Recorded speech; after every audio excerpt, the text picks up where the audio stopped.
On this week's episode of the Crushing Debt Podcast, how much should I tip? So welcome back to this week's episode of the Crushing Debt Podcast. My name is Shawn Yesner, owner and founder of Yesner Law, and I've got with me, as always, your financial coach, George Curbello. How you doing, George? Doing well. I was saying first day of summer, and obviously here in Florida, it's always beautiful, but it's hot and it's humid. The humidity out there, it's only June, and we're recording this, and it is amazingly hot for this time of year. So I'm surviving out there, buddy. You know, one of the presents that my mother-in-law got for my younger son, he's a huge fan of the Imagine Dragons, the band nice. Imagine Dragons. Okay. And so she bought him for his birthday, which was just a couple weeks ago. She bought him the whole family, all of us. So me and both boys and my mother-in-law and stepfather-in-law. Mm-hmm. We're all going to the Imagine Dragons concert on September 1. Oh, nice. And my older son says, "Ooh, I want to go out and buy a hoodie." Well, why? It's like, because we're going to be outside in September watching the Imagine Dragons. I'm like, dude, you are going to it's going to be sweat even hotter. to nothingness in the beginning. What are you? It's going to be cold. I was like, in New York. I need to teach you the seasons, kid. What are you doing? Love it. So, but I do want to talk real quick about our sponsor, Magic Mind. So I actually could feel a little bit of a sinus bug coming on the beginning of the week, and so I like to take Benadryl to get rid of those symptoms, and Benadryl knocks me out. I can take 2 Benadryl, and that'll knock me out. I normally just take 1 during the day just to kind of keep the symptoms off, but it still makes me a little tired, but the Magic Mind shot kind of countered that. I mean, I still felt a little tired, but not nearly as bad as... It wasn't nap time? No, it was. I didn't want to fall asleep. I didn't want to take naps. So, the Magic Mind helped me stay focused. Right, that's the key. I was looking on their website the other day. It's the world's first mental performance shot. And, they've been with us before. They're with us again. And I use the product, and I love the product. So... they are a sponsor of the show. We do encourage, if you want to go to their website, you can go to the magicmind.com/crushing20, and that's the link through the Crushing Debt podcast. Yep. And then when you order, you can enter the code crushing20, and you'll get 20% off your order. And then you can do either a monthly subscription. You can do just a one-time purchase of, I think, either 15 or 30 bottles. Obviously, 30 bottles would be about 1 a month. Right, exactly. 15, you only be focused half the month because you only have 15 days supply worth. Well, there you go. But again, magicmind.com/crushing20, and then the code is crushing20. And we would appreciate you supporting Magic Mind because they support us. So awesome. Speaking of, when you buy your Magic Mind... do you pay any extra on top of the Magic Mind cost? Do they ask for a tip? Is that what you're saying? Magic Mind does not ask for a tip, but that's actually the topic of today's show. So, tipping is a big topic for sure. We are living in a country that's very common practice. I still feel like there's really good information on TikTok and Instagram, right? So and there's a lot of opinions about tipping. Is it getting out of control? It's out of control, Shawn. It's out of control about the tipping and what we have to do. Everything is tipping. But what's your thought in regards to the tipping culture? The thing that kind of drives me crazy is when the business asks for a tip. They almost kind of shame you into wanting to tip the person that's helping you. And again, I don't mind tipping. I tend to be a pretty good tipper. Yeah. Now, I will reduce the tip if I think service was bad, where I know a lot of people will tip regardless. You just tip regardless. Good service, bad service. But I will reduce it. So normally, I'm typically, if I go out to eat and it's okay service, I think the minimum tip that I would give is probably around 18%. Okay. If I think the service was bad, I'll go down to 15. but typically 18. If I think it was really good, I'll go to 20 or 22. Right. How about you? So for me, I remember back in the day, right? It was like 10% tip, right? And so now we're talking 18, 20, 25% from a tip standpoint. I'm with you. It's funny. You go out and you're thinking like, I kind of still work in whole numbers, right? So $5 tip, $10 tip, $15 tip. So does that equal into a percentage? Probably, but I try not to go in that, I'm going to guarantee you 20% tip itself. It's kind of like, here's a $10, here's a 15.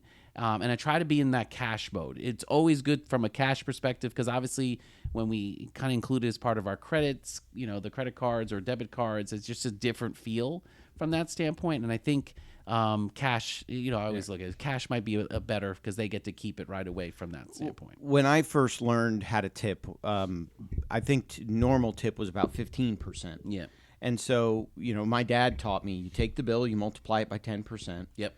Then you cut that in half, and then you add those two numbers together. And there you go. So if you had a $25 bill, half of that would be, $12.50, so call it $13. Mm-hmm. Half of that would be another $6.50. Mm-hmm. So $13.50 plus, no, not 13, $1.30. Yeah, there you go. I was about to say you put the decimal point in the put wrong the decimal spot. in the wrong place. I'm doing this in my head, guys.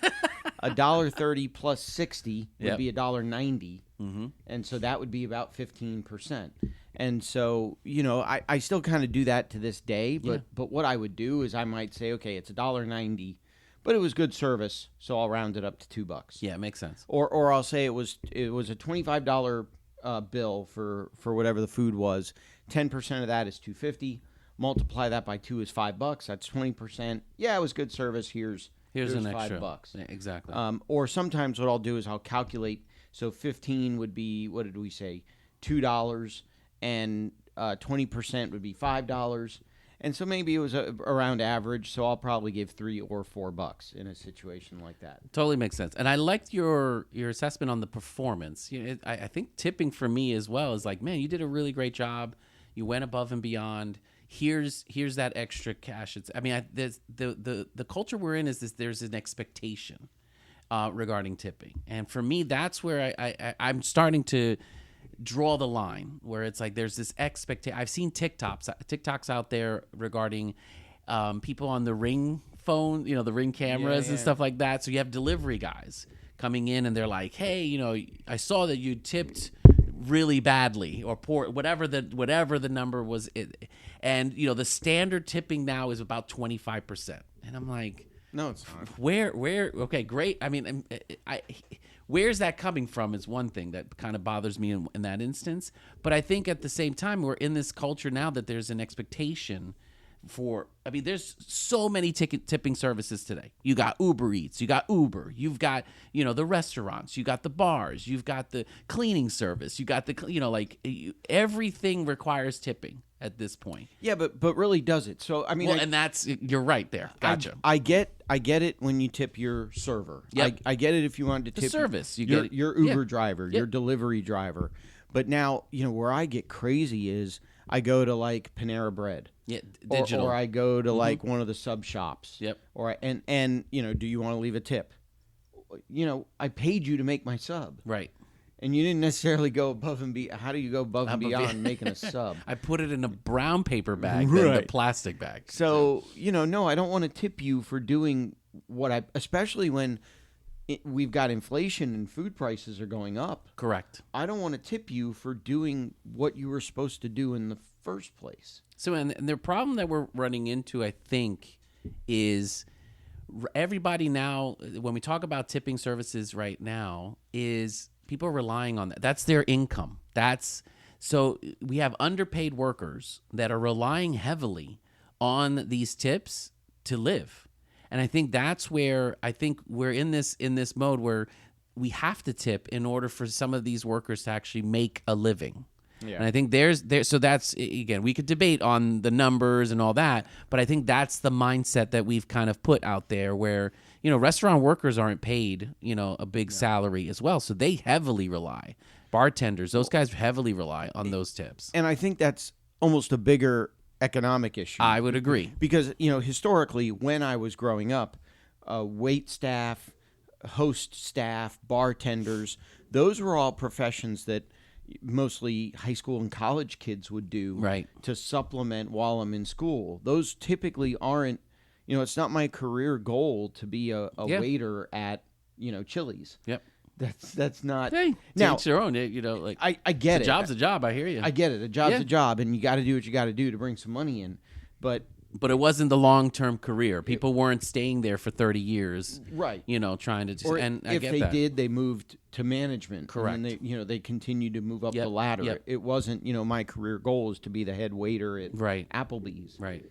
So, but the stuff that gets me is the expectation of tipping when historically it wasn't something that was considered. Correct. I had always been told, for example, when I would move, here's a question. When you just moved. Yes, I did. Did you tip the movers? I did as part of that. Now, again, was there an expectation? For me, it's more of these guys, again, it was outside, it was sweating. I don't know I'm assuming. I don't know if they got, of course they got a salary. They probably got paid this and this and that. But for me, they did above and beyond performance-wise. Right. They took care of certain things. They managed the move. They were very gentle in regards to handling the material, getting it up and down. And they were really nice guys. So for me, it was like my wife and I decided like we're going to give them, 50 each, something like that, which I thought was reasonable. Yeah. But that was something going in that I was like, if they do a really, really good job, here's some extra cash for a great work. And I've done that before, but one of the last times that I moved, it was a smaller moving company. The owner of the company was one of the moving guys. Gotcha. And so I gave him however much cash it was, with $20, bucks, $30, bucks, $50, whatever it was per person. But I said, spread this amongst your guys. He's the owner of the company. So I'm not going to tip the owner of the company. Yeah, you already gave him the He gets the money. profit of the company. Yeah. But I'll tip his guys. Yes. So I was always, taught or told when I was growing up, you don't necessarily have to tip the owner. Mm-hmm. You tip the employees. You tip the other people that are helping you, not necessarily. Well, if you know that too, I didn't really ask too. Like, hey, who are you guys the owner of this? And this mine and that? was a smaller company, so that makes I kind of sense. knew, but yeah, so I don't tip the owner. One of the other ways that I hear people complaining is to check your bill. Yeah. Sometimes you'll look at your bill and it'll say gratuity included. Yeah, already included. I mean, usually that's when you have bigger parties. Bigger parties are more expensive parties. Yes. So that I can see why they would include the tip as part of that. But I would agree. I think I've seen some instances where the tip's already included before, just for you, like I'm going to the donut shop and stuff like that. I'm already seeing the fee already tagged to it. So 2 things happened to me recently, and I'm not going to name the company. Don't shout them out. Because I'm about to use them, so I wasn't so highly offensive that I said, no, I'll never use you ever again. Sure. We had to plan, so my son's bar mitzvah is coming up in October. We had to plan where he's going, what we're going to do for the after party. And so we went to this place, local place. They got, video games and play cards and, pool and all that kind of stuff. You can probably figure out where I'm talking about. Yeah. But so we went there. We were going to try it out for lunch, and then I was going to let the kids play some games. Okay. And so we're all eating lunch, and the waitress said, well, if you want to go play games, I can handle getting you the play cards right now. Sure. Said, great, thank you. So there were, I think, 4 kids there. We ended up buying 4 play cards. And each play card was $50 a piece. So it was $200 in play cards. Well, so I order the play cards through the waitress. She brings the cards. She then brings the machine to pay for lunch. Yeah. Now, the cost of the play cards was included on the bill for lunch. And the computer automatically calculated the tip based on the entire order. With the cards. With the cards. So I would have tipped, had I not caught it, I would have tipped the waitress on $200 in play cards. And so I had to manually adjust the amount of the tip because I only wanted to tip on the food. Yeah. Now, subsequent to that, my son said, yeah, I want to go here. So I ended up signing the contract to have the after party at this particular place. And I noticed in the itemization of the bill, I had to pay 50% down. And then once we calculate the final numbers, the balance is due on the day of the party. Yeah. But I noticed a gratuity was included Already in the cost of the party. So at least now I know you don't have to worry about it going into. I mean, unless they go above and beyond, maybe I'll give an extra tip. I mean, one of the things we're going to do is we're going to have probably a bar there for the adults, an open bar for the adults. So definitely a good. And I know a lot of the adults will tip when they get a drink. Absolutely. So that might decrease the amount of the tip that I'm going to give because I know they're already tipping. Well, let me ask you this: knowing that the tip's already included, is there a guilt? Is there pressure for you to kind of want to give more after the fact? Because yes, you already did the exchange, but the day of, do you feel like you're going to have guilt or pressure to be able to give more based off of maybe service or something like that? So it's interesting the way that I've always approached it. If they include a tip on the bill, then that's what I'm going to tip, regardless of what I would have tipped otherwise. Right. So if I would have tipped 20%, but they put an 18% tip on the bill, then I'll pay the 18%. Sure. That's it. Yeah. If you're going to tell me what you want me to tip, then that's what I'm going to tip. Yep. I assume if somebody really went above and beyond, but typically if they include the tip on the bill, that's what I'm tipping. That makes sense. And I think we get into this. I think that's where the guilt and the pressure, it feels like, because it says it on the receipt, or it says it, or this, like this is what people say on the internet. You should be paying these kind of things. I think we get sucked into this culture where it's like, is this enough? Should I be doing this? Should I be? And there's the one thing that I've noticed is there's no standard. There's no standard. We all have said 15%, but is that the standard? 25, 10%? Why? If I gave you $2, who cares if, there's no standard. I think the one thing that we all have to do is, a tip to deal with the culture. Come up with your own standard. What is it that you are comfortable with? But that might not be the same for me. And that's where I think people in these service kind of industries, you can criticize, but there's no standard out there to say everybody has to give you 25% for the service that you should be doing as part of your work. Right. Well, and I've got, sort of to that point, I've got a friend of mine who I won't name, although I don't know that he would care.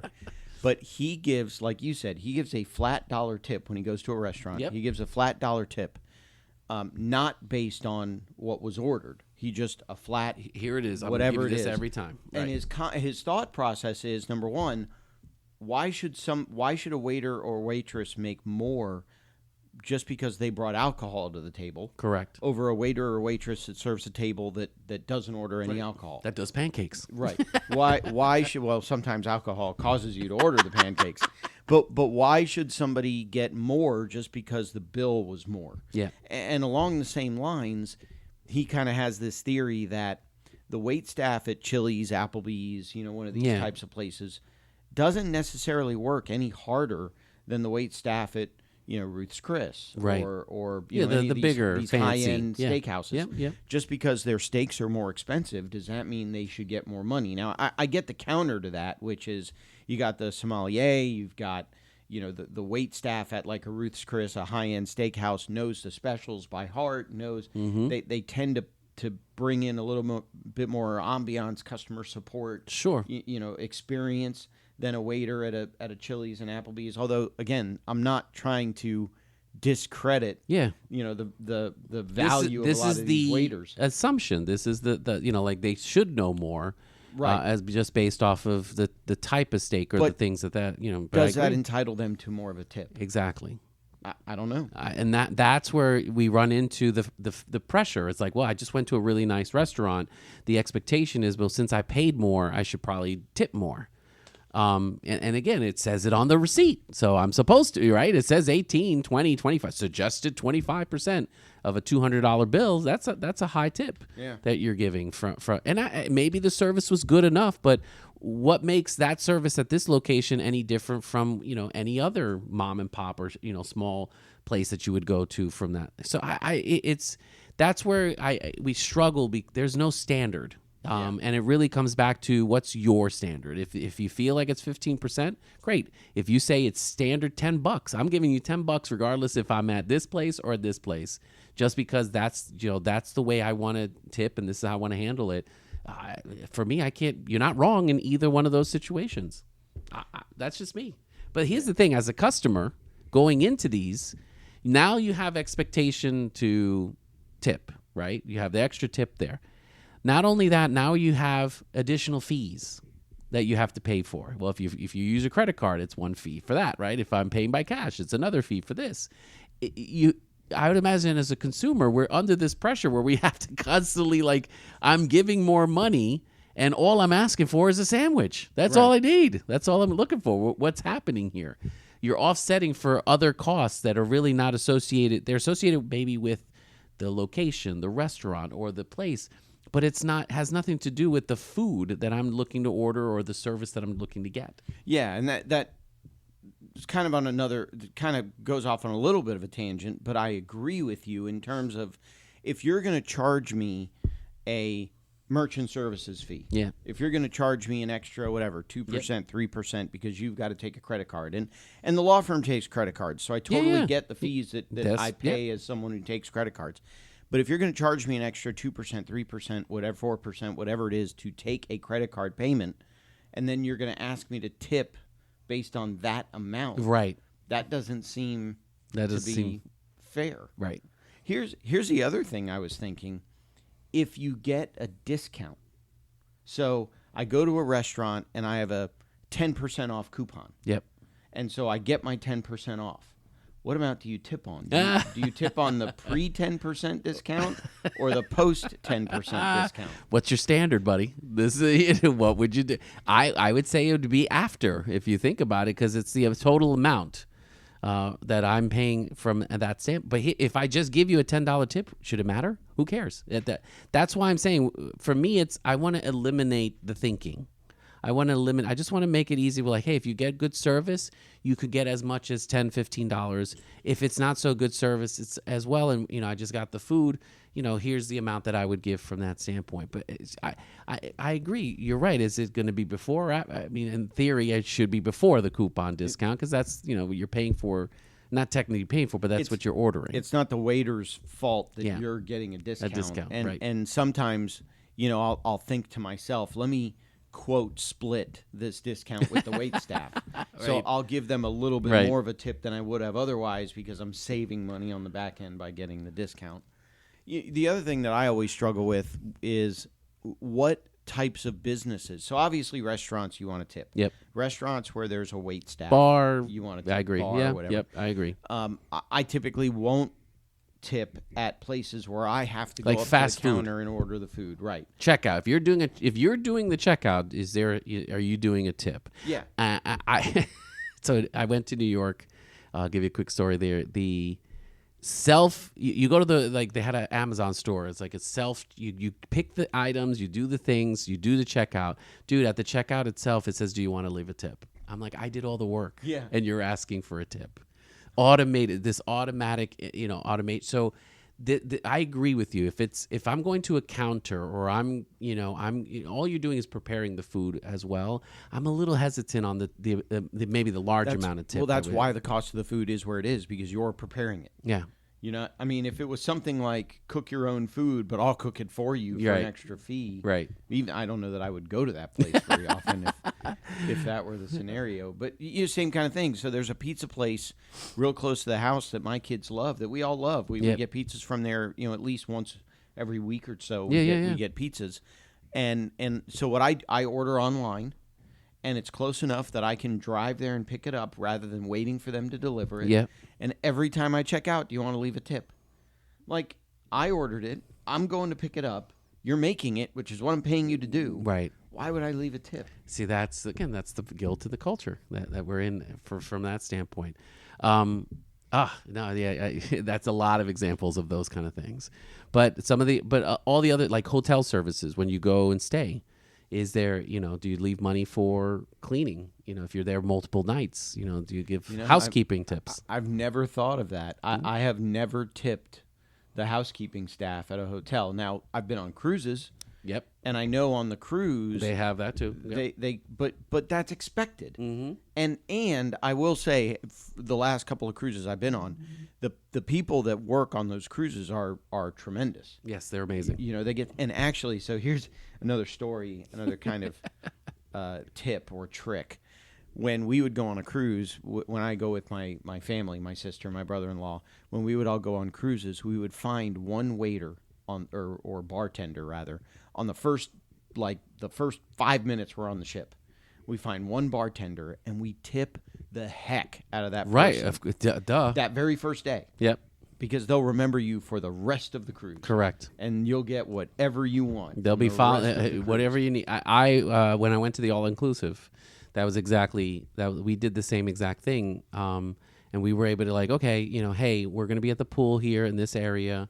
Here's a big tip. Now, there's a risk you take in there too, because if the person's not cool, they may just oh, thanks for the money and never see you again either. So that but if you have a lot of folks who work with integrity in these kind of resorts, they're going to be like, hey, what do you need? What do you need, family? What do you need, boss? We'll be back. And every time drinks are done, hey, here's another round. Right. So there's again, but that for me, that's a benefit. That's a performance. You're going above and beyond, and that gives you that kind of here's some extra money in itself to really take care of us. And speaking of, sometimes I might tip to encourage better. So not better, but to encourage. So like for example, the what comes to mind is when I go to the airport. Yep. I'll tip the guy that handles the bags right there at the front, just to make sure he takes extra special care, he or she takes extra special care of my bags.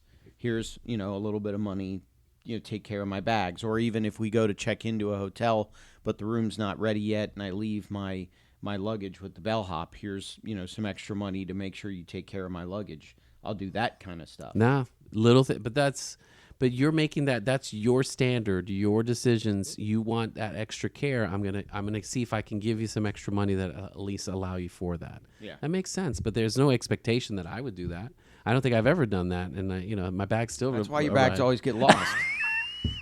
Why you always lose your stuff. That's probably why I have 4 bags later. I'm still it's still on vacation. I packed 5 days worth of shirts, but when I opened my luggage, there are only 2 days worth of shirts in there. What's going on? There was a lot of footprints on my shirts. I don't know what was happening there. A lot of dents on the outside of my luggage. What the heck is going on? The other thing that I kind of struggle with too is for those of you that are watching the video, for those of you that have seen pictures of me. It's been a while since I've been to a hairstylist. Okay. And so now I'm the one that's taking the boys to get their haircuts. Yep. I don't know how much to tip the people that do the haircuts. Good point. I don't know. Is it 15%? Is it a flat amount of money? Is it based on service? Is it? I don't know how to tip. So once again, I'll give you pet groomers. Health salon. I got pets.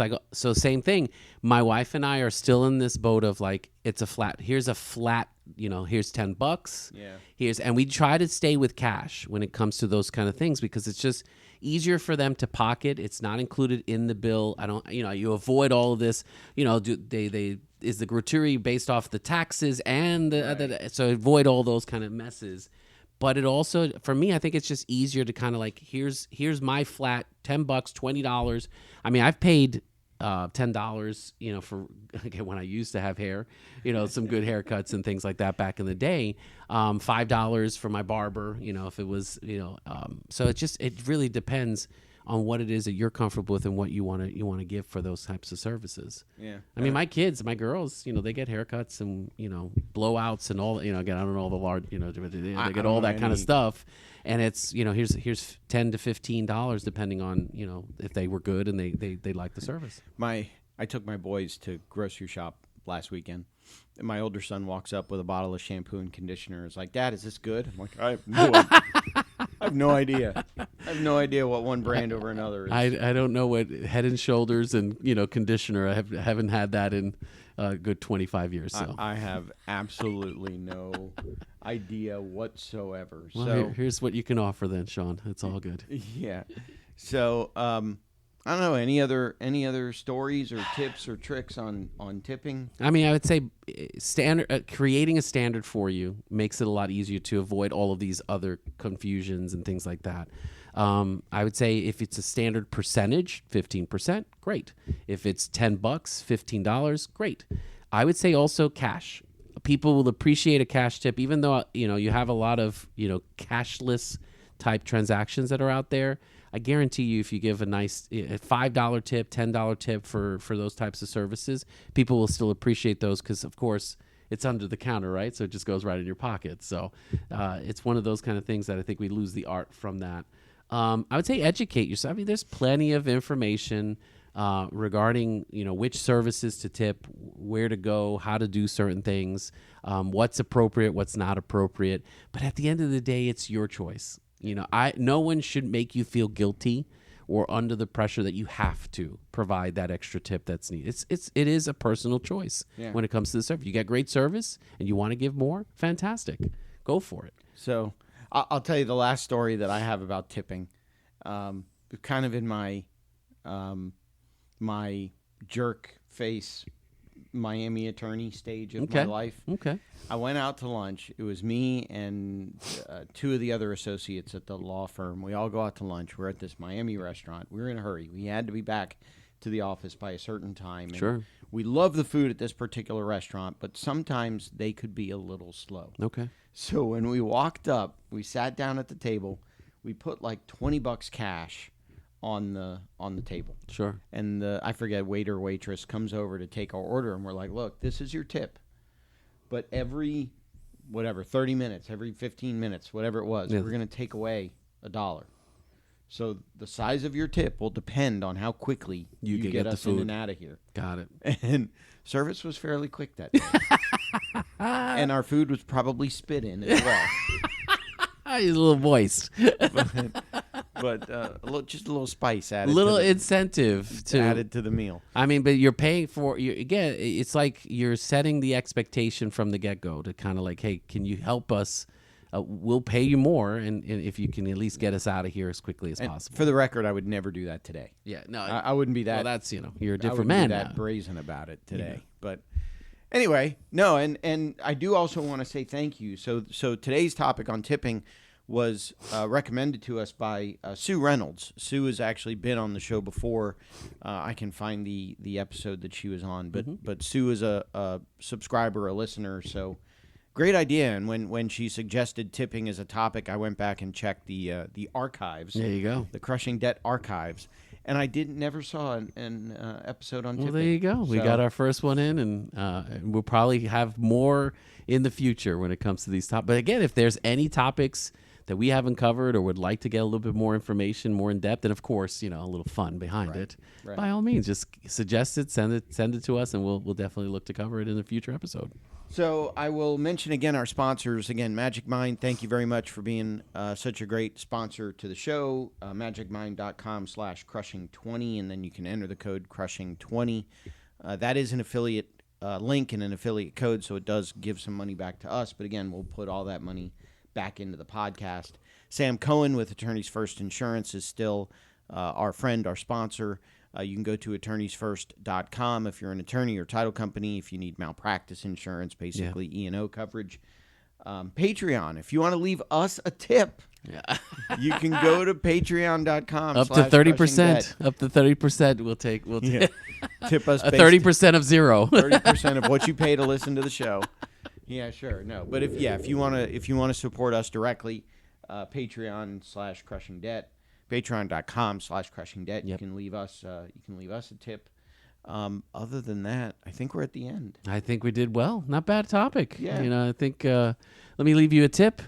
Don't spit in the wind because it might come back and get you in the face. So here's a tip: you need to have more money at the end of the month rather than month at the end of the money. Love it. And we'll talk to you in next week's episode of the Crushing Debt Podcast.